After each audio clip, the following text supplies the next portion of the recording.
化顧問 Sandy Line 係啦。好，下一頁唔該。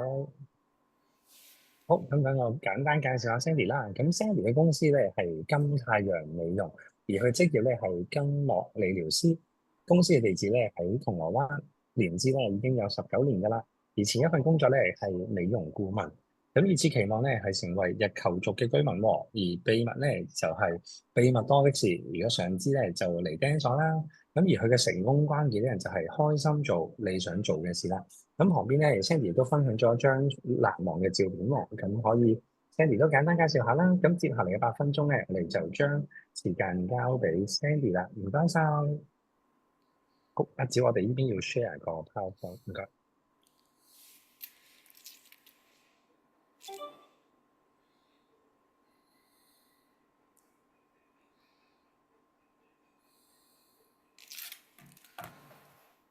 好，Sandy 可以準備啦，唔該晒。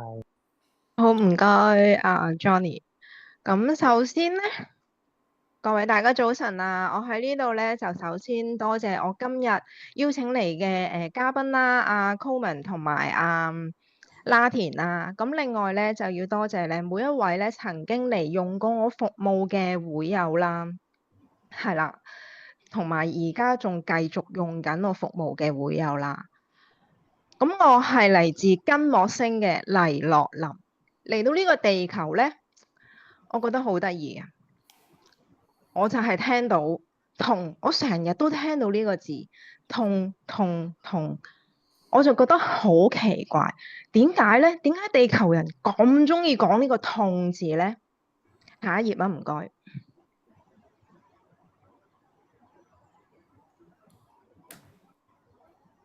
唔該，下一頁，前一頁，係啦。咁喺講痛之前啦，咁喺俗語啦都有話啦，痛則不通，痛則不痛。其實呢句字咧就好簡單嘅意思就係話你痛嘅地方咧就係唔通咯，唔痛嘅地方咧你就即係通咯。但係實質上佢真正嘅意思係咩咧？唔痛嘅地，即係痛嘅地方一定係痛噶啦。但係佢呢句說話嘅真正意思咧就係話，係喺你痛出現之前，你就要去疏通，呢個先係真正嘅意思，呢個先係人嘅真正嘅智慧，唔係等到你有事，你痛啦，你先去尋求解決方法。呢個係咪一個有智慧嘅方法呢？我真係唔知。不過喺地球人個個都係咁樣做。好啦，咁大家自己就去決定一下啦。係啦，去做一個聰明有智慧嘅人啦。下一頁唔該。點解會痛呢？我真係諗咗好耐，我嚟地球咁耐，我都唔明白。其實喺我哋金木星裏邊，痛唔會痛到日日都嗌痛啊！真係好痛好痛。點解會痛？我都諗咗好耐。其實呢，你哋嘅痛係除咗唔通、傷咗或者有問題之外，其實另外一個問題就係喺筋膜上邊。下一頁啊，唔該。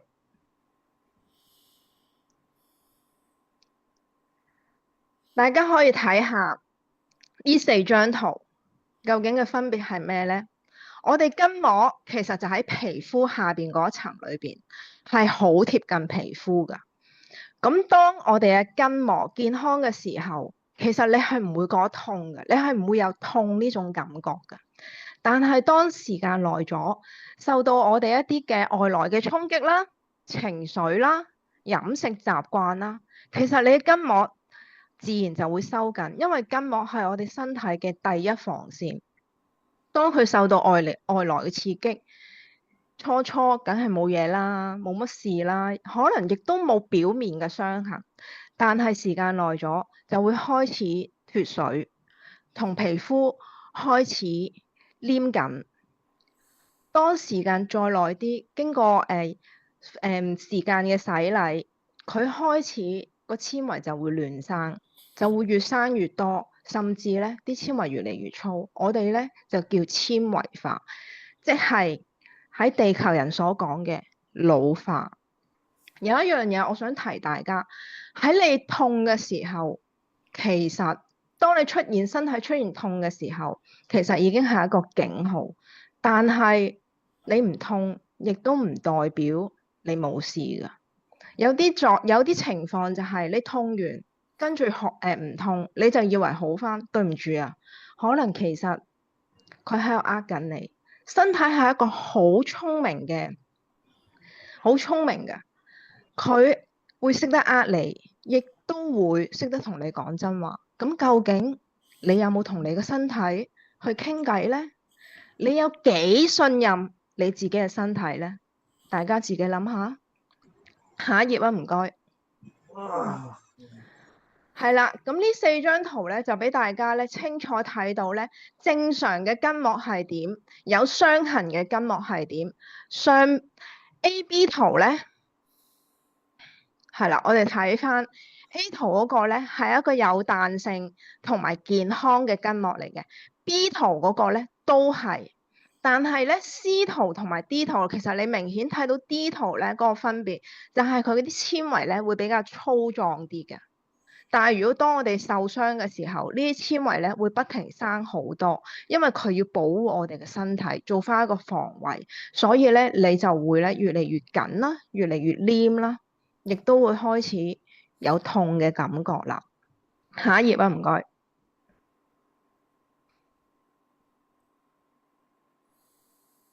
呢兩幅圖咧係真實咧影翻咧我哋嘅筋膜係點樣嘅。其實筋膜裏邊咧亦都有咧一啲神經線啊、血管啊喺裏邊嘅。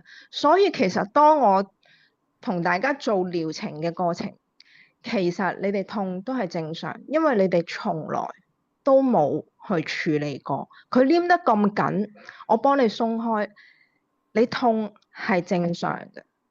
但係平時我唔掂你，你唔痛，但係唔代表你冇事咯。大家其實都應該去留意翻，同自己嘅身體好好傾下偈。究竟你嘅身體健康狀況去到邊呢？係咪真係咁健康呢？好，下一頁唔該。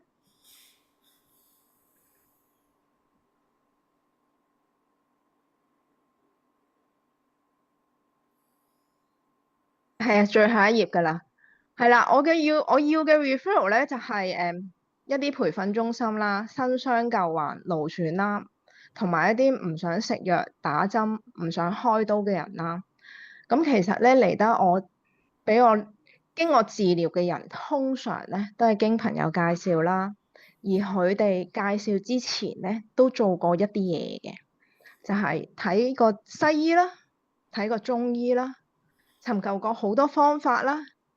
MRT 都照過啦，都冇人解釋到俾佢哋聽。物理治療都睇過，冇人解釋到佢嘅問題喺邊。到最後就係經朋友介紹過嚟嘅。咁最後咧，想同大家講翻一句咧，就係你想要做一個未來嘅戰士啊，定係你想要做一個真係有血有肉、有溫度、活生生嘅人咧？咁地球人，你哋自己諗下，你哋想做邊一種人啊？今日我分享就到呢度為止，多謝大家。多謝晒你，Sandy。今日咧，兩位演